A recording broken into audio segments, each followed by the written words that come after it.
എല്ലാവർക്കും സലു കിച്ചണിലേക്ക് സ്വാഗതം. അപ്പം ഞാൻ തലേദിവസം തന്നെ കുറച്ചധികം കടല വെള്ളത്തിലേക്ക് ഇട്ടിട്ടുണ്ടായിരുന്നു. അപ്പോൾ കഴിയ ശേഷമാണ് ഇതുപോലെ കുതിരാനായിട്ട് വെച്ചത്. അത് ഞാൻ വിചാരിച്ചു ഒന്ന് പുഴുങ്ങിയെടുത്ത് വെക്കാമെന്ന്. ഇപ്പം നമ്മൾ ഇതൊക്കെ പുഴുങ്ങിയെടുത്ത് നമ്മൾ ഫ്രീസറിൽ സൂക്ഷിക്കുകയാണെങ്കിൽ പെട്ടെന്ന് നമുക്കൊരു കറിയൊക്കെ ഉണ്ടാക്കണമെങ്കിൽ എളുപ്പമാണ്. അല്ലെങ്കിൽ എന്തെന്ന് വെച്ചാൽ ഇതുപോലെ നമ്മൾ കടല തലേദിവസം തന്നെ വെള്ളത്തിലേക്ക് ഇട്ടൊക്കെ വെക്കേണ്ടേ. അപ്പോൾ ഇതിലേക്ക് ഞാൻ വേറൊന്നും ചേർക്കുന്നില്ല. പാകത്തിനുള്ള ഉപ്പും കുറച്ച് മഞ്ഞപ്പൊടിയും ചേർത്താണ് നമ്മളിത് വേവിക്കാനായിട്ട് വെക്കുന്നത്. അപ്പം ഞാൻ ഇതിനു മുൻപും ഇതുപോലെയൊക്കെ ഉള്ളത് കാണിച്ചിട്ടുണ്ട്. ഇപ്പം ഇത് ശരിക്കും പറഞ്ഞാൽ ഇപ്പം ജോലിക്കൊക്കെ പോകുന്നവർക്ക് നല്ല യൂസ്ഫുൾ ആയിട്ടുള്ള കാര്യമാണ് കേട്ടോ. ഇപ്പം കടല വെള്ളത്തിൽ ഇട്ട കൂട്ടത്തിൽ തന്നെ ഞാൻ ഉഴുന്നും അരിയും ഒക്കെ വെള്ളത്തിലേക്ക് ഇട്ടിട്ടുണ്ടായിരുന്നു. അപ്പം അത് ആട്ടി വെക്കുകയാണെങ്കിൽ ശരിക്കും നമ്മൾ വീട്ടിലുള്ള വീട്ടമ്മമാർക്കൊക്കെ ഭയങ്കര ഉപകാരമാണ് അല്ലേ. രാവിലെ എഴുന്നേറ്റ് എന്തുണ്ടാക്കും എന്നുള്ള ചിന്തയാണ് പലർക്കും. അതുപോലെ തന്നെയാണ് എൻ്റെ കാര്യം എടുത്താലും കേട്ടോ. പിന്നെ നമ്മൾ ഈ ദോശയ്ക്കും അപ്പത്തിനും അതുപോലെ ഇഡ്ഡലിക്കൊക്കെ അരച്ചെടുത്ത് വയ്ക്കുകയാണെങ്കിൽ ഭയങ്കര ഒരു സമാധാനമാണ്. ഇപ്പം രാവിലെ ഈ സ്കൂളിലൊക്കെ പോകുന്ന കുട്ടികളെല്ലാം വീട്ടിലുള്ള അമ്മമാർക്കാണെങ്കിൽ ഭയങ്കര ടെൻഷനായിരിക്കും. കാരണം ഇപ്പോഴൊക്കെ 7-7:30 മണിയൊക്കെ ആകുമ്പോഴേക്ക് സ്കൂൾ ബസ് വരും. അതിന് മുൻപ് അവരുടെ ടിഫിൻ ശരിയാക്കണം, പിന്നെ അവർക്ക് കഴിക്കാനായിട്ട് കൊടുത്തു വിടണം. അതല്ലെങ്കിൽ ചിലപ്പോൾ അവർക്ക് ട്യൂഷൻ ഉണ്ടാവും, വൈകുന്നേരം ട്യൂഷൻ കഴിഞ്ഞായിരിക്കും അവർ വരുന്നത്. അപ്പോൾ എനിക്ക് തോന്നുന്നു കുട്ടികളെക്കാൾ ഏറെ സ്ട്രെസ് അനുഭവിക്കുന്നത് അവരുടെ അമ്മമാരാണെന്ന്. ശരിയല്ലേ? ഞാൻ പറയുന്നതിൽ എന്തെങ്കിലും വ്യത്യാസം ഉണ്ടെങ്കിൽ നിങ്ങൾക്ക് തിരുത്താം കേട്ടോ. പിന്നെ കുട്ടികളുടെ കാര്യം മാത്രമല്ല, ഹസ്ബൻഡിന് ഓഫീസിൽ പോകണമെങ്കിൽ ആ ഒരു കാര്യം നോക്കണം. പിന്നെ അവരവർ ജോലി ചെയ്യുന്നവരാണെങ്കിൽ പിന്നെ അവർക്ക് ഇതൊക്കെ ഒതുക്കി വെച്ചിട്ട് വേണം ജോലിക്ക് പോകാനുള്ളത്. നമ്മുടെ കടല കണ്ടോ വെന്ത് വന്നിട്ടുണ്ട്. അപ്പം ഇതിനി നന്നായിട്ട് ഡ്രെയിൻ ചെയ്തിട്ട് തണുത്ത ശേഷമാണ് ഞാൻ സിപ്ലോ കവറിലാക്കിയിട്ട് ഫ്രീസറിൽ വെക്കണത്. എത്ര 2-3 കവറിലാക്കി വെച്ചാൽ നമുക്ക് ആവശ്യത്തിനനുസരിച്ച് അരമണിക്കൂർ മുൻപ് എടുത്ത് പുറത്ത് വെക്കണം എന്ന് മാത്രമേ ഉള്ളൂ കേട്ടോ. അങ്ങനെയാണ് ഇപ്പം ഞാൻ ഈ ചെയ്യുന്നത്. നമ്മളുടെ രാവിലെ ഉള്ള കാര്യങ്ങളൊക്കെ ശരിയാവണമെങ്കിൽ പിന്നെ അന്നത്തെ ദിവസം എല്ലാം ഓക്കെയാണ്. അത് നിങ്ങൾ ശ്രദ്ധിച്ചിട്ടുണ്ടോ? ഇപ്പം നമ്മൾ രാവിലെ എന്തെങ്കിലുമൊക്കെ ഒരു ഇടങ്കേറൊക്കെ ഉണ്ടെങ്കിൽ പിന്നെ അന്നത്തെ ദിവസം പോക്കായിരിക്കും. നിങ്ങൾക്ക് അങ്ങനെ ഫീൽ ചെയ്തിട്ടുണ്ട്? അപ്പം നിങ്ങളുടെ കാര്യങ്ങളും ഒക്കെ പറയണം കേട്ടാ. അപ്പം ഈ പറഞ്ഞ മാതിരി ജോലിയൊക്കെ ഉള്ളവരാകുമ്പോൾ അവരുടെ കാര്യമൊക്കെ നമ്മളൊന്ന് ചിന്തിച്ച് നോക്കണം. എന്നാൽ ചോദിക്കും വീട്ടിലുള്ളവർക്ക് ജോലി ഇല്ലേന്ന് ചോദിക്കും. എനിക്ക് തോന്നുന്നു പുറത്തു പോയി ജോലി ചെയ്യുന്നവരെക്കാളും കൂടുതൽ വീട്ടിൽ നിൽക്കുന്നവരാണ് ജോലി ചെയ്യുന്നതെന്ന് തോന്നുന്നു കേട്ടോ. എൻ്റെ ഒരു തോന്നൽ മാത്രമാണോ എന്ന് എനിക്ക് അറിഞ്ഞുകൂടാ. ഇത് കേൾക്കുന്ന നിങ്ങൾക്കും കമൻറ്റ് ചെയ്യാം. കാരണം മറ്റവർക്ക് ഓഫീസിൽ പോയിട്ടുള്ള കാര്യങ്ങളൊക്കെ ചെയ്താൽ മതിയല്ലോ. അപ്പം കൈ നന്നായിട്ട് കഴുകിയിട്ട് ഇതുപോലെ നല്ലതുപോലെ അടിച്ചെടുത്ത് വെച്ച് കഴിഞ്ഞാലുണ്ടല്ലോ, വൈകുന്നേരം ആകുമ്പോഴേക്ക് ഈ മാവ് നല്ലതുപോലെ പൊങ്ങി വരികയും ചെയ്യും. നമുക്ക് പാകത്തിന് ഇഡ്ഡലിയും ദോശയൊക്കെ ചുട്ടെടുക്കാം. അപ്പോൾ ഇന്നൊരു സ്പെഷ്യൽ ഐറ്റം ആണ് ഉണ്ടാക്കുന്നത്. അപ്പം ഞാനിവിടെ ഒരു 1/4 കിലോ വരും കേട്ടോ. 1 കിലോ ഇല്ല, ചിക്കൻ ഇവിടെ ഉണ്ടായിരുന്നതാണ്. അപ്പോൾ അതൊന്ന് കഴുകി എടുത്ത് വെച്ചിട്ടുണ്ട്. അപ്പോൾ അതിലേക്കൊരു 3-4 വെളുത്തുള്ളി അല്ലി ഒന്ന് ക്രഷ് ചെയ്തിട്ട് കൊടുക്കാം. ഞാൻ എളുപ്പത്തിന് വേണ്ടിയിട്ടാണ് ഇതുപോലെ ക്രഷർ ഉപയോഗിച്ചിരിക്കുന്നത്. ഇപ്പം നിങ്ങളുടെ കയ്യിൽ ഇതൊന്നും ഇല്ലെങ്കിലും കുഴപ്പമൊന്നുമില്ല. ഒരു കല്ലുകൊണ്ട് തല്ലിയെടുത്ത് നമ്മൾ ഇതിലേക്ക് ഇട്ട് കൊടുത്താൽ മതി കേട്ടോ. അരച്ചെടുക്കണ്ടേ. അതാണ് ഞാൻ എപ്പോഴും പറയത്തില്ലേ, ചിലതിന് നമ്മൾ അരച്ചെടുക്കും, ചിലതിന് നമ്മൾ ചതച്ചെടുക്കേണ്ടതിന് ചതച്ചെടുക്കണം. എങ്കിൽ മാത്രമേ നമുക്ക് ആ ഒരു പെർഫെക്ഷനോട് കൂടിയിട്ട് ആ കറി തയ്യാറാക്കാനായിട്ട് സാധിക്കത്തുള്ളൂ. ഇതിലൊക്കെ രുചിയിലൊക്കെ വ്യത്യാസം ഉണ്ടാവും കേട്ടോ നമ്മളിങ്ങനെയൊക്കെ ചെയ്തെടുക്കുമ്പോഴേക്ക്. പിന്നെ ഞാനിവിടെ ഒരു 3 ടേബിൾ സ്പൂൺ തൈര് എടുത്തിട്ടുണ്ട്. അപ്പോൾ ആ തൈരും കൂടി ഇതിലേക്ക് ഇട്ട് കൊടുക്കുകയാണ്. പിന്നെ പകുതി നാരങ്ങ, ഇതിൻ്റെ നാരങ്ങ നീരും കൂടി ഒന്ന് പിഴിഞ്ഞൊഴിച്ചു കൊടുക്കാം.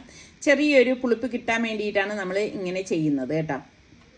ഇനി ഇതിലേക്ക് 1 ടീസ്പൂൺ മഞ്ഞൾപ്പൊടിയും അതുപോലെ തന്നെ കാശ്മീരി ചില്ലി പൗഡറാണ് ഞാൻ ഉപയോഗിക്കുന്നത്. അപ്പം ഞാനിവിടെ 2 ടേബിൾ സ്പൂണോളം എടുത്തിട്ടുണ്ട്. പിന്നെ 1/2 ടീസ്പൂൺ കുരുമുളക് പൊടിയും പാകത്തിനുള്ള ഉപ്പും കൂടി ചേർത്ത് കൊടുക്കുകയാണ്. പിന്നെ മെയിനായിട്ട് ഇതിൽ കസൂരി മേത്തി ഏകദേശം 1 ടേബിൾ സ്പൂൺ ചേർത്ത് നന്നായിട്ടൊന്ന് മിക്സ് ചെയ്ത് കൊടുക്കും. അപ്പോൾ ഇത് തന്നെ ഞാൻ പല വിധത്തിൽ തയ്യാറാക്കിയതുണ്ട്. ഇത് അതിൽ നിന്നൊക്കെ വ്യത്യസ്തമായിട്ടുള്ള ഐറ്റമാണ് കേട്ടോ. അടിപൊളി ടേസ്റ്റ് ആയിരിക്കും, പെട്ടെന്ന് നമുക്ക് റെഡിയാക്കി എടുക്കാനും പറ്റും.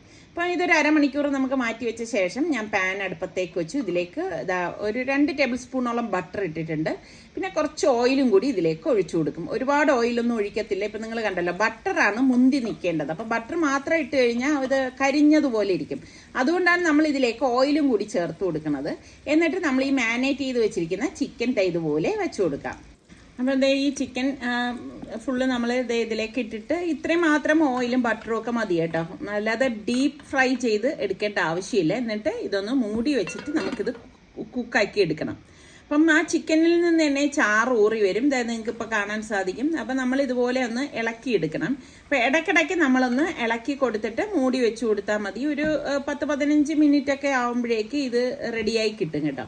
പിന്നെ ബോൺലെസ് ചിക്കൻ അല്ല ഞാനിവിടെ എടുത്തത്, അതുകൊണ്ടാണ് കുറച്ചധികം ടൈം ഇത് കുക്ക് ചെയ്യാനായിട്ട് വേണ്ടി വന്നത്. ഇപ്പം ചെറിയ പീസ് നമ്മൾ ബോൺലെസ് ആയിട്ട് കട്ട് ചെയ്ത് എടുക്കുകയാണെങ്കിൽ വളരെ പെട്ടെന്ന് തന്നെ നമുക്ക് റെഡിയാക്കി എടുക്കാനായിട്ട് പറ്റും കേട്ടോ.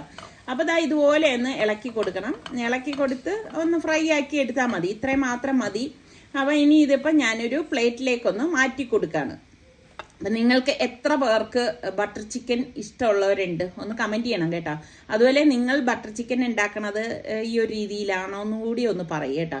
പിന്നെ ഇതേ പാൻ തന്നെ ഞാൻ അടുപ്പത്തേക്ക് വെച്ചു. വീണ്ടും 1 ടേബിൾ സ്പൂൺ ബട്ടറും കുറച്ച് ഓയിലും കൂടി ഒഴിച്ചു കൊടുക്കുകയാണ്. ഇതിലേക്ക് ഞാനിവിടെ 3 സവാള സ്ലൈസ് ചെയ്ത് എടുത്തിട്ടുണ്ടായിരുന്നു. അപ്പോൾ അതൊന്ന് വഴറ്റി കൊടുക്കാൻ കേട്ടോ. അപ്പം സവാള വലിയ സവാളയാണെങ്കിൽ 2 എണ്ണം മതിയാകും. ഇതിപ്പോൾ എൻ്റെ കയ്യിൽ ചെറിയ സവാള ആയതുകൊണ്ടാണ് 3 എണ്ണം എടുത്തത്.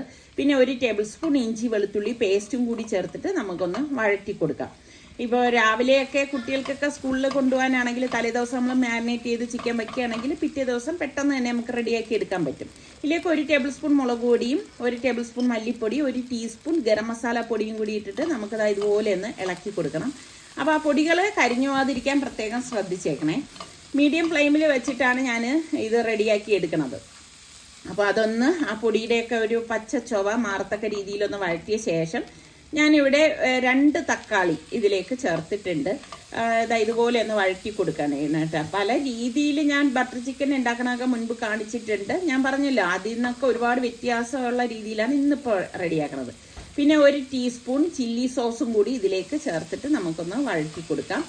അപ്പോൾ ആ തക്കാളിയൊക്കെ ഒന്ന് വഴണ്ടി വരണം. ഇപ്പോൾ തക്കാളിക്കൊക്കെ ഒരു പച്ച ചുവയുണ്ടല്ലോ, അതൊന്ന് മാറിക്കിട്ടണം. ആ സമയത്ത് നമ്മൾ ഇതിലേക്ക് ഏകദേശം ഒരു 3 ടേബിൾ സ്പൂണോളം ഫ്രഷ് ക്രീമും കൂടി ചേർത്ത് കൊടുക്കണം കേട്ടോ. എന്നിട്ട് എല്ലാം ചേർത്ത് നന്നായിട്ട് ഇതുപോലെ ഒന്ന് ഇളക്കി കൊടുക്കണം. ഇതുപോലെ ഒന്ന് ഇളക്കിയ ശേഷം നമുക്കിനിയിപ്പോൾ ഗ്യാസ് ഓഫ് ചെയ്ത് കൊടുക്കാം.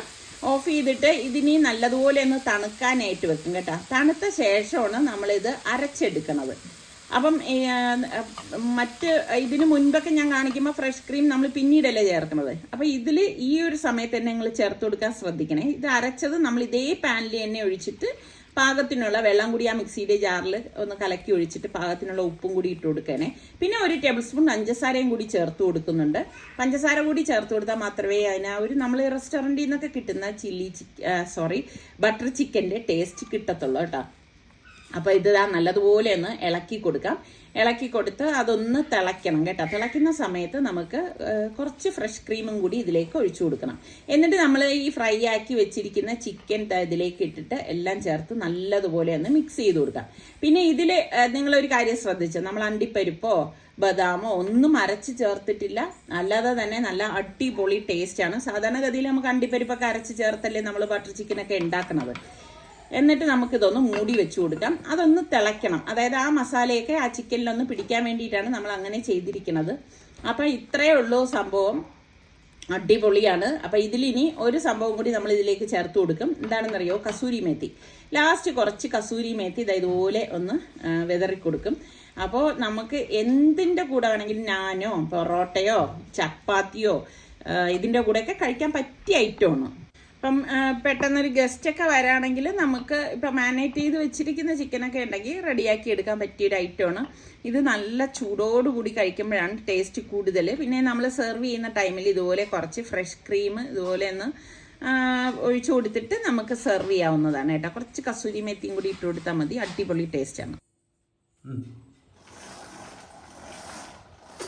നിസാർക്ക് എൻ്റെ അടുത്ത് പറഞ്ഞിരുന്നേ, നീ എല്ലാം കൂടി ഒരുമിച്ച് ചെയ്യേണ്ട, കുറേശ്ശെ ചെയ്താൽ മതി. അപ്പൊ ഞാനിങ്ങനെ ഓരോ ദിവസം എടുത്തിട്ടാണ്. ഇന്നിപ്പോ ഈ ഒരു റൂമാണ് ഒതുക്കിയത് കേട്ടാ. പിന്നെ ഇത് നമ്മുടെ സുൽത്താന്റെ റൂമാണേ. എപ്പോഴും നമ്മൾ ഇവിടെ ഒതുക്കി വെക്കണത് കൊണ്ട് തന്നെ വലിയ പണിയൊന്നും ഉണ്ടായിരുന്നില്ല കേട്ടോ. പിന്നെ പൊടി തട്ടണം, അത് ഞാൻ പറഞ്ഞില്ലേ, ആ ഒരു കാര്യം മാത്രമേ ഉണ്ടായിരുന്നു. പിന്നെ ഇത് കണ്ട, ഈ റൂമിൽ നല്ല വെട്ടവും വെളിച്ചമാണ് കേട്ടാ. ഇപ്പം ഈ വീട് വെക്കാൻ നേരം തന്നെ ഞാൻ നിസറയ്ക്കടുത്ത് പറഞ്ഞിരുന്നത്, അല്ലെങ്കിൽ നിസറയ്ക്കാക്കും അങ്ങനെ ഒരു തീരുമാനം ഉണ്ടായിരുന്നു, നല്ല വെട്ടം വെളിച്ചവും റൂമുകൾക്ക് വേണം എന്നുള്ളത്. കാരണം നമ്മൾ നല്ലൊരു പോസിറ്റീവ് എനർജി കിട്ടുന്നത് നമ്മുടെ റൂമുകളിലേക്ക് കയറുമ്പോഴാണ് അല്ലേ. സുൽത്താൻ വന്നു കഴിഞ്ഞാൽ പിന്നെ ഇത് ക്ലോസ് ചെയ്യുന്ന പ്രശ്നമേ ഇല്ല കേട്ടോ. പിന്നെ ഞാൻ പല പ്രാവശ്യമായിട്ട് ഇതൊക്കെ കാണിച്ചിട്ടുള്ളതാണ്. പിന്നെ ബാത്റൂമിനെ കുറിച്ചൊക്കെ നമ്മൾ വീട് വെക്കുമ്പോൾ ശ്രദ്ധിക്കേണ്ട കാര്യങ്ങൾ എന്ന് പറയുമ്പോഴേക്കും ഒരുപാട് കാര്യങ്ങൾ അതിലുണ്ട്. വീട് മൊത്തത്തിൽ പറയണ്ട, നമുക്ക് അറ്റ്ലീസ്റ്റ് ഇപ്രാവശ്യം ബാത്റൂമിന്റെ കുറെ ടിപ്സുകൾ പറയാം, എന്താണ് ശ്രദ്ധിക്കേണ്ടതെന്നുള്ളത്. അത് തന്നെ. അപ്പം നിസാർക്ക് ആധികാരികമായിട്ട് പറയാൻ കേട്ടോ, കാരണം നിസാർക്ക് ഒരു സിവിൽ എഞ്ചിനീയർ ആണ്. അപ്പൊ അത് പലർക്കും അറിയത്തില്ല. പുതിയ കുറെ സബ്സ്ക്രൈബേഴ്സ് ഉണ്ട്. അപ്പൊ അവര് നോക്കുമ്പോഴേക്കും നിസാർക്ക് എപ്പോഴും വീട്ടിൽ തന്നെയാണ്. എന്താണ് നിസാർക്കയുടെ ജോബ് എന്നൊക്കെ ചോദിക്കുന്നുണ്ട്. അപ്പൊ നിസാർക്കയുടെ ജോബിനെ കുറിച്ച് ഞാൻ ഈ വീട് വെച്ച് കഴിഞ്ഞപ്പോഴത്തേക്ക് എന്റെ കുറച്ച് നമ്മളിപ്പോ എത്ര സിവിൽ എഞ്ചിനീയറോ എന്തെന്ന് പറഞ്ഞാലും ഓരോ വർഷവും അപ്ഡേറ്റ്സ് ഉണ്ട്, കുറെ കാര്യങ്ങൾ മനസ്സിലാക്കാനുണ്ട്. നമ്മൾ എത്ര അറിവാളികളെന്ന് പറഞ്ഞാലും നമുക്ക് അബദ്ധം പറ്റും. എനിക്ക് പറ്റിയ ഏറ്റവും ഒരു അബദ്ധം ഞാൻ പറഞ്ഞു, 2 അബദ്ധം പറ്റിയിട്ടുള്ളതിൽ ഒന്ന് പറഞ്ഞു. ഈ ടൈൽസ് ഉണ്ടല്ലോ, ഈ ടൈൽസ് നമ്മള് ഒരു നല്ല ഇപ്പം ഏത് കമ്പനിയുടെ ആണെങ്കിലും അതിനൊരു നമ്പർ കാണും. അത് നമ്മളെ മോഡലോ അല്ലെങ്കിൽ മോഡലല്ല, അതിനൊരു മാനുഫാക്ചറിങ് നമ്പർ കൊടുത്തിട്ടുണ്ട്. അത് വെച്ചിട്ടാണ് എടുക്കുന്നത്. പക്ഷെ നിങ്ങൾ എപ്പോഴും ശ്രദ്ധിക്കേണ്ടത് മാനുഫാക്ചർ ഓഫ് ഇയർ നോക്കണം. ഓരോ വർഷവും ഇതേ കമ്പനി തന്നെ ഇതേ മോഡൽ തന്നെ ഇറക്കും. പക്ഷെ വർഷം മാറുന്നതിനനുസരിച്ച് അതിന്റെ ടൈലിന്റെ ഫീൽ ഔട്ട് ഉണ്ടാവും. താഴത്തെ എന്റെ ബാത്റൂമില് ഒരു ബ്രൗൺ ആഷ് കളർ പോലത്തെ ഒരു ഇതാണ് കൊടുത്തത്, ബ്രൗണോ ആഷോ. അത് ഒട്ടിച്ചു വന്നപ്പോഴാണ് അറിയുന്നത് ഇതിന്റെ വ്യത്യാസം വന്നു. അപ്പോഴത്തേക്ക് ആ മേശരി ചോദിച്ചപ്പോഴാണ് സാറേ ആ മാനുഫാക്ചറിങ് ഇയർ നോക്കണമെന്ന് പറഞ്ഞു. നോക്കിയപ്പോൾ 2022 2023 ഒക്കെ ആ ഒരു വ്യത്യാസം. പക്ഷെ ബ്രാൻഡും അതിന്റെ കളറിന്റെ പേരും അതിന്റെ ഈ മോഡലും എല്ലാം സെയിം തന്നെ. പക്ഷെ അതൊരു കാര്യം. രണ്ടാമത്തെ കാര്യം ശ്രദ്ധിക്കേണ്ടത് ഈ വാഷ് ബേസിനുണ്ടല്ലോ, ഈ വാഷ് ബേസ് ഞാൻ താഴത്തെ ബാത്റൂമിൽ ഏകദേശം ഒരു 4 മാസം ഞാൻ ഉപയോഗിക്കുന്നു. ഒരു സ്മെല്ല് വരുന്നുണ്ട്. സാർക്ക് ഇടക്കിടക്ക് പറയേ, ഞാൻ എപ്പോഴും വാഷ് ചെയ്തിട്ടിരിക്കുന്ന വാഷ് ബേസിൽ എന്താ സ്മെല്ല് വരുന്നത്? അപ്പൊ അങ്ങനെ വന്നപ്പോഴാണ് നിങ്ങളൊക്കെ ശ്രദ്ധിച്ചിട്ടുണ്ടാവും, ഈ വാഷ് ബേസിന്റെ ഇവിടെ ഒരു ഗ്രൂവ് ഉണ്ട് കണ്ട, ഒരു ഓപ്പണിംഗ് ഉണ്ടല്ലോ. ഇതെന്തെന്ന് പറഞ്ഞാൽ വെള്ളം ഓവർഫ്ലോയോ അങ്ങനെ വെള്ളം പോയി കഴിഞ്ഞാൽ ഇതുവഴി അങ്ങ് ഒലിച്ച് അങ്ങ് പൈപ്പിൽ പോകും. പക്ഷേ ഈ ട്രാപ്പിന്റെ അടിയിൽ ഒരു സാധനമുണ്ട്, ഒരു ട്രാപ്പുണ്ട്. അതിൽ വെട്ടില്ല. ആ വെട്ടുള്ളത് നോക്കി എടുക്കണം. ചിലതിൽ വെട്ട് വരില്ല, ചിലതിൽ വെട്ടുണ്ട്. ഈ ഇതിൽ നിന്ന് പോണ വെള്ളം പോയി അതുമായിട്ട് കണക്ട് ചെയ്യണം. അതില്ലാത്തത് കാരണമാണ് ഇല്ലാത്ത സ്മെല്ല് നിന്നത്. അത് ഞാൻ അവസാനം നമുക്ക് എത്ര പറഞ്ഞാലും കാര്യമില്ല, നമ്മൾ ട്രാപ്പ് സാധനം വാങ്ങിച്ചപ്പോഴും മറന്നുപോയി. അത് നിങ്ങൾക്ക് ഇതുപോലെ അനുഭവം ഉണ്ടെങ്കിൽ പറയണം കേട്ടോ. പിന്നെ ഒരു കാര്യം ഓർക്കേണ്ടത് എന്തെന്നറിയോ, നമ്മൾ ഈ ക്ലോസറ്റ് ഉണ്ടല്ലോ, അത് യൂറോപ്യൻ ക്ലോസറ്റ് 2 ടൈപ്പ് ഉണ്ട്. ഒന്ന് വാൾ മൗണ്ടഡ് ഉണ്ട്, ഒന്ന് ഫ്ലോറിൽ വെക്കുന്നതുണ്ട്. ഈ വാൾ മൗണ്ടഡ് ആകുമ്പോൾ ഓർക്കേണ്ട കാര്യം, നമ്മൾ ടൈൽ ഇടുന്നതിന് മുമ്പൊക്കെയാണ് ഇതിന്റെ കണക്ഷനൊക്കെ കൊടുക്കുന്നത്. അപ്പൊ ഹൈറ്റ് നോക്കിയിരിക്കണം, തറ ലെവൽ എത്ര വരുമെന്ന് നോക്കിയിട്ട്. ഇതുപോലൊരു അബദ്ധം താഴെ ഒരു ബാത്റൂമിൽ സംഭവിച്ചിട്ടുണ്ട്. തറ ലെവലൊക്കെ ഒന്ന് മാറി, എന്നാൽ ഈ അറേഞ്ച് ചെയ്ത് വന്നപ്പോഴത്തേക്കാണ് ഇതിന് കുറച്ച് വ്യത്യാസം വന്നത്. അപ്പൊ നമ്മൾ ഇരിക്കുമ്പോൾ ഒരു സീറ്റിന്റെ ഒരു ഹൈറ്റ് പറയുന്നുണ്ട്, ഒരു സ്പെസിഫിക് ഹൈറ്റ് നമ്മൾ സ്റ്റാൻഡേർഡ് ഹൈറ്റ് അതിൽ നിന്ന് മാറും. അത് ശ്രദ്ധിക്കേണ്ട കാര്യമാണ്. അതുപോലെ തന്നെ ഫ്ലോർ നിങ്ങൾ എപ്പോഴും നോക്കിയോ, ഇത് ഡ്രൈ ഏരിയയും വെറ്റ് ഏരിയയായിട്ട് 2ആയിട്ട് തരംതിരിക്കണം എപ്പോഴും. അത് ഏറ്റവും നല്ലതാണ്. നമുക്കിത് ഡ്രൈ ഏരിയ ആണ്, നമുക്ക് ഇത്രയും യൂസ് ചെയ്യുന്ന സ്ഥലം ഡ്രൈ ഏരിയ ആണ്. ഇത് എന്താ വെറ്റ് ഏരിയ. നമുക്ക് ഇവിടെ ഒരു ഗ്ലാസ് പാർട്ടീഷൻ കൊടുത്തു കഴിഞ്ഞാൽ നമുക്കിത് വെറ്റ് ഏരിയ ആയിട്ട് തിരിക്കാം. ഇവിടെ തന്നെ നമുക്ക് ബാക്കി യൂണിറ്റും കാര്യങ്ങളൊക്കെ കൊടുക്കാം. ഷവർ യൂണിറ്റും വാട്ടർ ഹീറ്റർ എല്ലാം കൊടുക്കാം. താഴെ നമുക്ക് ഇങ്ങനത്തെ ഒരു വെള്ളം വേസ്റ്റ് വാട്ടർ പോകാനുള്ള ഇത് ചാനലും കൊടുത്തു കഴിഞ്ഞാൽ ഒരു വെള്ളം പോലും ഇവിടെ നിൽക്കത്തില്ല. അത് പ്രത്യേകം ശ്രദ്ധിക്കേണ്ട കാര്യമാണ്. പിന്നെ ഇതിലെല്ലാം പ്രത്യേകം ശ്രദ്ധിക്കേണ്ട കാര്യം, നിങ്ങൾ ഈ പൈപ്പിന്റെ കണക്ഷനൊക്കെ കൊടുക്കുമ്പോൾ അതിന്റെ കറക്റ്റ് പൈപ്പ് പോണ ലൈനൊക്കെ ഒന്ന് മാർക്ക് ചെയ്തിട്ടേക്കണം. കാര്യം വെച്ച് കഴിഞ്ഞാൽ നമ്മൾ ഇതുപോലെ ഈ പാർട്ടീഷൻ കൊടുക്കുമല്ലോ, ഗ്ലാസ് പാർട്ടീഷൻ കൊടുക്കാൻ വേണ്ടി നമ്മളിത് ഡ്രില്ല് ചെയ്യുമ്പോൾ അതൊരു പ്രശ്നമാണ്.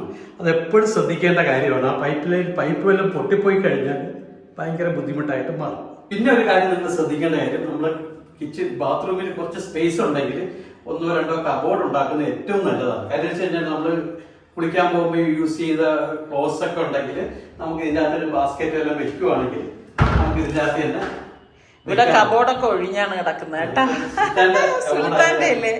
അതുപോലെ മുകളിലും ഇതുപോലെ സ്പേസ് കൊടുത്തിട്ടുണ്ട്. നമുക്ക് എന്തെങ്കിലുമൊക്കെ സാധനങ്ങളൊക്കെ ടവലോ ബാക്കിയുള്ള സാധനങ്ങളൊക്കെ വെക്കാനായിട്ട്. എപ്പോഴും നിങ്ങൾ ഉപയോഗിച്ച ഡ്രസ്സുകൾ ഒരിക്കലും ബെഡ്റൂമിലോട്ട് കൊണ്ടുപോകാതെ ഇവിടെ തന്നെ ഇട്ട് കഴിഞ്ഞാൽ നമ്മൾ ഒരു വേസ്റ്റ് ബാസ്ക്കറ്റ് പോലെ അല്ലെങ്കിൽ ക്ലോത്ത് ബാസ്ക്കറ്റ് എന്തെങ്കിലും വെക്കുവാണെങ്കിൽ ഏറ്റവും സൗകര്യം. പിന്നെ ഇതിന്റെ ടോപ്പ് നിങ്ങൾ ശ്രദ്ധിച്ചോ, ഇത് കൊറിയൻ ടോപ്പാണ്, ജോയിന്റ് ഇല്ലാത്ത ഒരു. അതുകൊണ്ട് തന്നെ അത് കുറച്ച് കോസ്റ്റ്ലി ആണ്, കാരണം ഇതിൽ ജോയിന്റ് വരത്തില്ല എന്നുള്ളതാണ്. പക്ഷെ ഞങ്ങൾക്ക് ഇത് കിച്ചണിലാണ് വെക്കേണ്ടിയിരുന്നത് കേട്ടോ. കിച്ചണിൽ ജോയിന്റ് വരാത്ത രീതിയിൽ ചെയ്യേണ്ട. പക്ഷെ ഞങ്ങൾ എല്ലാം ചെയ്തു വന്നപ്പോഴേക്കും ഇവിടെ ടോയ്ലറ്റിലായി പോയി ഈ കൊറിയൻ ടോപ്പ് വെച്ചത്. പക്ഷെ ഈ പലർക്കും സംശയമുണ്ട് ഇതിൽ കളർ പിടിക്കുമോന്ന്. ഇത് കളറൊന്നും പിടിക്കത്തില്ല കേട്ടോ, കാരണം ഇത് കുറച്ച് ഞാൻ പറഞ്ഞില്ലേ നല്ല കുറച്ച് എക്സ്പെൻസീവ് ആണ്, നല്ല ക്വാളിറ്റിയാണ്. ഏറ്റവും ബാത്റൂം ചെയ്യുമ്പോൾ നിങ്ങൾ ഏറ്റവും കുറച്ച് സ്പേസ് ഉണ്ടെങ്കിൽ ഡ്രൈയും വെറ്റും ഏരിയ ആയിട്ട് ആക്കുക. രണ്ടാമത് നിങ്ങളുടെ അഭിപ്രായം കൂടെ പറയാം കേട്ടോ. പിന്നെ പാർട്ടീഷൻ കൊടുക്കുവാണെങ്കിൽ വെള്ളം തിളയ്ക്കാണെങ്കിൽ ഒരു ഗ്ലാസ് പാർട്ടീഷൻ കൊടുത്താൽ മതി. അതുപോലെ നമ്മൾ ഈ ഫ്ലോർ ഈ വാൾ ടൈല് തിരഞ്ഞെടുക്കുമ്പോൾ നല്ല മറ്റേ റഫായിട്ടുള്ള എടുക്കല്ലേ, സ്മൂത്ത് ആയിട്ടുള്ള നല്ല, അത് ക്ലീൻ ചെയ്യാനൊക്കെ വളരെ എളുപ്പമായി. കാരണം എന്തെന്നറിയോ, നമ്മൾ ഈ റഫായിട്ടുള്ള, നിങ്ങളിപ്പോ ഒരു ആരെങ്കിലും ഇപ്പൊ നിങ്ങളുടെ എഞ്ചിനീയറോ ആരെങ്കിലും ഉണ്ടെങ്കിൽ ചിലപ്പോൾ അവരത് സജസ്റ്റ് ചെയ്യുമായിരിക്കും. പക്ഷെ അതിലുള്ള പ്രശ്നം എന്ന് പറഞ്ഞു കഴിഞ്ഞാൽ അതില് പൊടി കയറും. അപ്പൊ നമ്മൾ വീട്ടമ്മമാർക്ക് എപ്പോഴും നല്ല ഇതില് ഡിസൈൻ വന്നാൽ കുഴപ്പമില്ല ഈ ഒരു മെറ്റീരിയലില്. പക്ഷെ ഇത് നമുക്കിങ്ങനെ വൈപ്പ് ചെയ്ത് തുടച്ചങ്ങ് എടുക്കാനായിട്ട് പറ്റും. അപ്പൊ ഇതിൽ അഴുക്ക് നിൽക്കുക ഒന്നും ചെയ്യത്തില്ല. പിന്നെ ഫ്ലോർ ടൈല് എടുക്കുമ്പം ഫ്ലോർ ടൈൽ എടുക്കുമ്പോൾ മാറ്റ് ഫിനിഷിംഗ് ഉള്ളത് മാത്രം എടുത്താൽ മതി. അപ്പൊ സ്ലിപ്പ് ആവത്തില്ല. അപ്പൊ ഈ കാര്യങ്ങളൊക്കെ ഒന്ന് ശ്രദ്ധിക്കണം, അത്രേ ഉള്ളൂ. നമ്മള് ഒരു പ്രായം, നമ്മുടെ ഏജ് ഒക്കെ പെട്ടെന്ന് കൂടി വരും. അപ്പൊ ആ ഒരു പ്രായം കഴിഞ്ഞ് കഴിയുമ്പോൾ നമ്മളിങ്ങനെ ഈ വെറ്റ് ഡ്രൈയും സെപ്പറേറ്റ് ചെയ്തില്ല എന്നുണ്ടെങ്കിൽ നമുക്കിപ്പോ സ്ലിപ്പ് ചെയ്ത് വീഴാനൊക്കെ ഉള്ള സാധ്യതകളൊക്കെ കൂടുതലാണ്. അപ്പൊ ഇതൊക്കെയാണ് ഇന്നത്തെ ക്ലീനിങ് എന്ന് പറയുന്നത്. കുറേശ്ശെ ക്ലീൻ ചെയ്യത്തുള്ളൂ. സമയമുണ്ടല്ലോ, സമയം ഇപ്പൊ ധൃതി പിടിച്ച് ഇത്രയും ആരോഗ്യം കളഞ്ഞൊന്നും ചെയ്യേണ്ട കാര്യമൊന്നുമില്ല. ഈ ഫ്ലോറിൽ അങ്ങനെ വലിയ ക്ലീനിങ് ആയിട്ടൊന്നും ഇല്ല കേട്ടോ. അതാണ് വേറൊരു വാസ്തവം. നമ്മൾ ഇടയ്ക്കൊക്കെ നമ്മൾ ഇതുപോലെ ഞാൻ പറഞ്ഞില്ലേ ഇതുപോലെയല്ല. ഇപ്പൊ എക്സാമ്പിൾ ഈ ഊഞ്ഞാലെടുത്തു കഴിഞ്ഞാൽ ഇതിന്റെ ചങ്ങലയ്ക്ക് മുകളിലോട്ട് പൊടി കാണും, അങ്ങനെയൊക്കെ ഉള്ളൂ. അല്ലാതെ താഴെയൊന്നും പൊടിയും കാര്യങ്ങളൊന്നും ഇല്ല. ഇന്ന് ജോലിയൊക്കെ ഉണ്ടായിരുന്നത് കൊണ്ട് ഞാൻ പിന്നെ കുക്ക് ചെയ്യാൻ ഇതിനിടയിൽ വന്നൊന്നും ഷൂട്ട് ചെയ്തില്ല കേട്ടോ. അതായത് മീൻകറി ഇവിടെ റെഡി ആയിട്ടുണ്ട്. ഈ മീൻകറിയൊക്കെ ഞാൻ എപ്പോഴും കാണിക്കുന്നതാണല്ലോ. വെറൈറ്റി ആയിട്ടുള്ള മീൻകറികൾ റെഡിയാക്കുന്ന സമയത്ത് എന്തായാലും ഞാൻ കാണിച്ചു തരാം കേട്ടോ. അപ്പോൾ മീൻകറി അവിടെ റെഡിയായി കഴിഞ്ഞു. അപ്പോൾ എനിക്കാണെങ്കിൽ ഈ മീൻകറിയുടെ കൂടെ കഴിക്കാൻ പറ്റിയ ഇഷ്ടമുള്ള ഒരു സംഭവമാണ്, ഞാൻ കാണിച്ചു തരാം. അപ്പോൾ നമ്മുടെ മൺചട്ടിയിലേക്ക് ഇതാ വെളിച്ചെണ്ണ ചൂടാകുമ്പോഴേക്ക് കുറച്ച് കടുകിട്ട് പൊട്ടിച്ചു കൊടുക്കാം. ഇനി കുറച്ച് ഉലുവയും കൂടി ഇട്ട് പൊട്ടിച്ചു കൊടുക്കണം കേട്ടോ. ഉലുവയുടെ നല്ല ടേസ്റ്റാണ്. പിന്നെ കുറച്ച് ചെറിയ ജീരകം, ക്യുമിൻ സീഡ് ഉണ്ട്. പിന്നെ വേണ്ടത് നമുക്ക് വറ്റൽമുളകാണ്. വറ്റൽമുളകും കൂടി ഇതുപോലെ ഇട്ട് കൊടുക്കണം. അതിനുശേഷം കുറച്ച് കറിവേപ്പിലയും കൂടി ഇട്ട് കൊടുക്കാം കേട്ടോ. പിന്നെ നമുക്ക് കുറച്ച് ഇഞ്ചി, വെളുത്തുള്ളി, പച്ചമുളക്, കൊച്ചുള്ളി ഇത്രയും കൂടി നമ്മൾ ചെറുതായിട്ടൊന്ന് അരിഞ്ഞെടുത്തിട്ടുണ്ട്. ഇതുപോലെ ഒന്ന് വഴറ്റി കൊടുക്കും. പച്ചമുളക് നമ്മുടെ എരിവിൻ്റെ പാകത്തിന് ചേർത്ത് കൊടുക്കണം, എങ്കിലേ ടേസ്റ്റ് ഉള്ളൂ. പിന്നെ 1 ടീസ്പൂൺ മഞ്ഞൾപ്പൊടി, 1/4 ടീസ്പൂൺ ചെറിയ ജീരകത്തിൻ്റെ പൊടി, 1/4 ടീസ്പൂൺ ഉലുവാപ്പൊടി, വറുത്ത് പൊടിച്ച ഉലുവാപ്പൊടിയും പാകത്തിനുള്ള ഉപ്പും ചേർത്ത് ഒന്ന് വഴറ്റി കൊടുക്കാം. വളരെ പെട്ടെന്ന് തയ്യാറാക്കി എടുക്കാൻ പറ്റുന്ന ഒരു ഐറ്റമാണ് നമ്മളുടെ മോര് കറി എന്ന് പറഞ്ഞത്. അപ്പം മോര് ഞാനിവിടെ കലക്കിയെടുത്ത് വെച്ചിട്ടുണ്ടായിരുന്നു. അത് ഇതിലേക്ക് ഗ്യാസ് ഓഫ് ചെയ്ത ശേഷം ഇതുപോലെ ഒഴിച്ചു കൊടുത്ത് നല്ലതുപോലെ ഒന്ന് ഇളക്കി കൊടുക്കും കേട്ടോ. ഇളക്കി കൊടുത്തോണ്ടിരിക്കണം, അല്ലെങ്കിൽ എന്താണെന്ന് വെച്ചാൽ പിരിഞ്ഞു പോകാനുള്ള സാധ്യത കൂടുതലാണ്. അപ്പോൾ നല്ലതുപോലെ ഒന്ന് ഇളക്കി യോജിപ്പിച്ചെടുക്കണം. ശരിക്കും മീൻകറിയുടെ കൂടെ കഴിക്കാൻ പറ്റിയ കിഡു ഐറ്റമാണേ.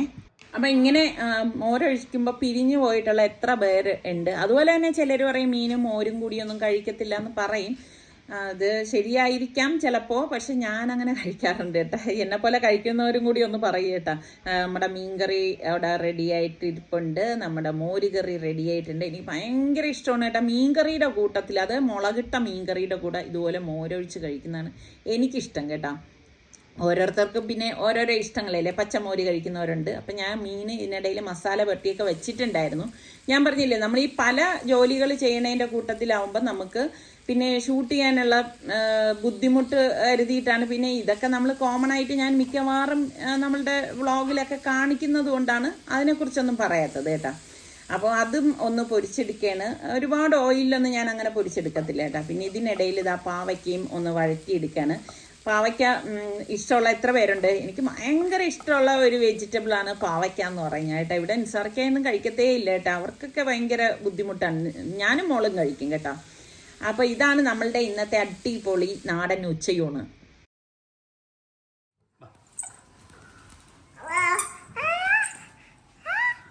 എന്താ ആ ആ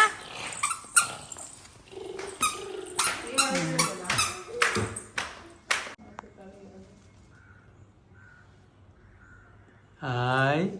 മുടിയും ഇല്ല. ഇവളുടെ പ്രായത്തിലേക്കുള്ള ഓരോ പിള്ളേരുടെ മുടി.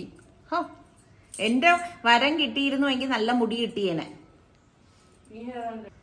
സന ബേബിക്ക് ഒരു ഹെയർ ബോയും വെക്കാൻ പറ്റത്തില്ല കേട്ടാ, അപ്പോഴേക്ക് വലിച്ചൂരും. അല്ല, ഈ പ്രായത്തിലുള്ള എത്ര പിള്ളേരെന്ന് പറയുമ്പോൾ മുടിയൊക്കെ ഇങ്ങനെ കെട്ടിയിട്ട് ഇവൾക്കാണെങ്കിൽ മുടിക്കാണെങ്കിൽ ഉള്ളില്ല.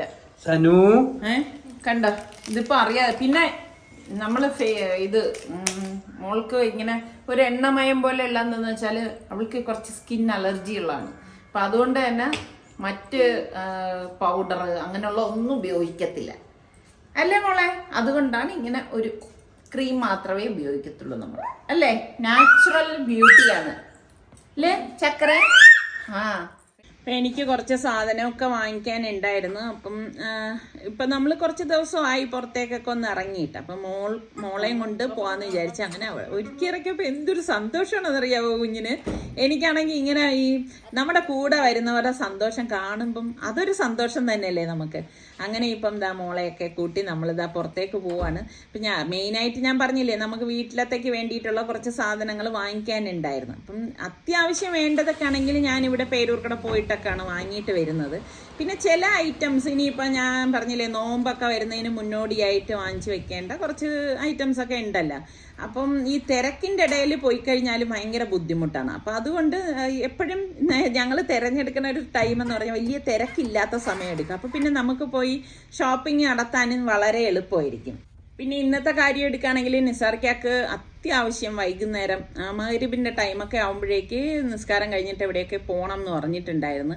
അപ്പോൾ എൻ്റെ അടുത്ത് പറഞ്ഞു അതിനുള്ളിൽ തന്നെ ജോലികളെല്ലാം തീർത്ത് വന്നോണം എന്ന് പറഞ്ഞു. അപ്പോൾ ഞാൻ പറഞ്ഞു ഫാബി മോളെ പെട്ടെന്ന് ഒരുങ്ങി ഇറങ്ങിക്കോ, അല്ലെങ്കിൽ ഇന്ന് ഒരു കാര്യം നടക്കത്തില്ല എന്ന് പറഞ്ഞാണ് ഞങ്ങൾ അങ്ങനെ പെട്ടെന്ന് ഹറിബറിയായിട്ട് ഒരുങ്ങി ഇറങ്ങിയത് കേട്ടോ. അപ്പോൾ സനമോൾ വണ്ടിയിരുന്ന് എന്തൊക്കെയോ പറയുന്നുണ്ട് കേട്ടോ. ഇപ്പം അവൾക്ക് ഇങ്ങനെ ഈ വർത്തമാനം പറയാനുള്ള ആ ഒരു ടെൻഡൻസിയാണേ. അപ്പം ഇങ്ങനെ ഈ ചില വാക്കുകളൊക്കെ പറയണ കേൾക്കുമ്പോൾ തന്നെ ഈ കൊഞ്ചി വർത്തമാനം പറയുമ്പോൾ എന്തൊരു രസമാണെന്നറിയാവോ. ശരിക്കും കൊച്ചു കുഞ്ഞുങ്ങളുടെ ഇങ്ങനെ വർത്തമാനം കേട്ടോണ്ടിരിക്കാൻ തന്നെ ഭയങ്കര രസമാണ്. ഇപ്പൊ അവൾക്ക് ഇങ്ങനെ വരുമ്പോൾ സ്ഥലങ്ങളൊക്കെ അറിയാം കേട്ടാ. കാരണം ഇവിടെ എത്തിയപ്പോൾ അവളുടെ സന്തോഷം അങ്ങ് കൂടി. അവളുടെ ആ ബഹളം വയ്ക്കലും ഒക്കെ കാണുമ്പോൾ നമുക്ക് അറിയാമല്ലോ അവൾക്ക് ഭയങ്കര സന്തോഷമാണെന്നുള്ളത്. അപ്പോഴേ ഈ വാശിയില്ല, നിർബന്ധമില്ല, കരച്ചിലില്ല, ഒന്നുമില്ല കേട്ടാ. അങ്ങനെ ഭയങ്കര സ്മാർട്ടായിട്ട് നിൽക്കുകയാണ്. അപ്പം ഞാൻ പറഞ്ഞു ഇനിയിപ്പം നമ്മൾക്ക് പതുക്കെ സനമോൾ ഇപ്പം നടന്നു തുടങ്ങിയല്ല, ഇനി നമ്മുടെ കൈയും പിടിച്ച് ഇവിടെയൊക്കെ നടക്കണം കേട്ടോ എന്നൊക്കെ ഇങ്ങനെ പറയുന്നതൊക്കെ ഇങ്ങനെ നോക്കിക്കൊണ്ടിരിക്കും കേട്ടോ. അപ്പോൾ ഇതേ ട്രോളിയിൽ ഇങ്ങനെ വെച്ചിട്ട് കൊണ്ടുപോവാണ്. അപ്പോൾ അതിലൊക്കെ ഇരുന്ന് ഇങ്ങനെ വായി നോക്കാൻ അവൾക്ക് ഭയങ്കര ഇഷ്ടം കേട്ടോ. അപ്പം ഓരോന്ന് നോക്കി ഇങ്ങനെ ആസ്വദിക്കുന്നുണ്ട്. അപ്പം ഞാനിങ്ങനെ എനിക്ക് വേണ്ട സാധനങ്ങളൊക്കെ ഇതൊക്കെ നമുക്ക് ഈ റംസാൻ ടൈമിലൊക്കെ നല്ല യൂസ്ഫുൾ ആയിട്ടുള്ളതാണ്. അപ്പം നിസാർക്ക് പറഞ്ഞ് ഇത്രയും വലുതിൻ്റെ ആവശ്യമുണ്ടോ എന്ന് ചോദിച്ചു. അപ്പം എനിക്കും സത്യം പറഞ്ഞാൽ ഇത്രയും വലുതിൻ്റെ ആവശ്യമില്ല, ഇതിൻ്റെ പകുതി ഉള്ളത് മതി, അതവിടെ ഇല്ലായിരുന്നു. അതുകൊണ്ട് പിന്നെ അതെടുത്തില്ല. പിന്നെ കുറച്ച് ബ്രൗൺ ഷുഗർ, പിന്നെ അങ്ങനെയൊക്കെയുള്ള ശർക്കര, അങ്ങനെയൊക്കെയുള്ള ഐറ്റംസൊക്കെ വാങ്ങിക്കണമായിരുന്നു. പിന്നെ കപ്പ് കണ്ടപ്പോഴേക്ക് വല്ലതും കിട്ടുമോ എന്ന് കരുതി നോക്കി, എനിക്കൊന്നും കിട്ടിയിട്ടില്ല. പിന്നെ എനിക്ക് കുറച്ച് ക്യാപ്സിക്കം അങ്ങനെയൊക്കെയുള്ള ഐറ്റംസൊക്കെ വാങ്ങിക്കണമായിരുന്നു കേട്ടോ. അതൊക്കെ നല്ല കളറും നല്ല ക്വാളിറ്റി ഉള്ളതൊക്കെ ഇവിടെ വന്നാലാണ് കിട്ടുന്നത്. അങ്ങനെ കുറച്ച് സാധനങ്ങളൊക്കെ അതാ എടുത്തു. പെട്ടെന്ന് എല്ലാം എടുത്തിട്ട് വന്നു. കാരണം നിസാറിക്ക് ഒരു ടൈം പറഞ്ഞല്ലേ, അപ്പം പറഞ്ഞ ടൈമിൽ നമ്മളത് ചെയ്തില്ല എന്നുണ്ടെങ്കിൽ നെക്സ്റ്റ് ടൈം നിസാറിക്ക് നമ്മൾ പറഞ്ഞു കഴിഞ്ഞാൽ പറയും ഇല്ല കൊണ്ടുപോകത്തില്ല എന്ന് പറയും.